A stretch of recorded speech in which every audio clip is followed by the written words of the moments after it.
అందరికీ నమస్కారం. ముందుగా అందరికీ హ్యాపీ ఉగాది.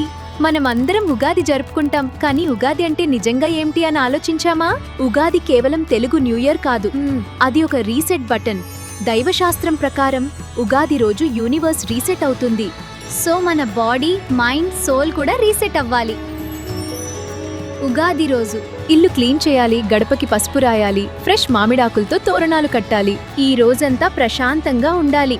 పగటిపూట నిద్రపోకూడదు, ఎందుకంటే ఈ రోజు మన కర్మలియరంత ప్రభావం చూపిస్తాయి. ఉగాది పచ్చడిని మట్టి పాత్రలో మాత్రమే చెయ్యాలి, అండ్ దాట్ టు నీరు, బెల్లంతో స్టార్ట్ చేసి వేప పువ్వుతో కంప్లీట్ చేయాలి. ఉగాది పచ్చడిని 3 సార్లు తినాలి. ఫస్ట్ బాడీ కోసం, సెకండ్ మైండ్ కోసం, థర్డ్ సోల్ కోసం.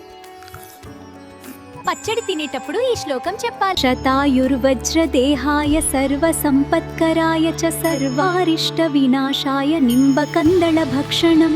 అంతరాయాలు తొలగిపోయి సిరి సంపదలతో 100 ఏళ్లు జీవించాలి అని అర్థం.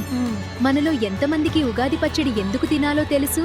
It's not just tradition, it's a seasonal immunity planning. వేప పువ్వు యాంటీమైక్రోబియల్, బెల్లం ఫర్ ఎనర్జీ, మామిడి విటమిన్ సి, చింతపండు డైజెషన్ కి, మిర్చి మెటబాలిజం కోసం, ఉప్పు ఎలక్ట్రోలైట్స్ బ్యాలెన్స్, షడ్రుచులు టేస్ట్ కోసమే కాదు, హెల్త్ కోసం కూడా.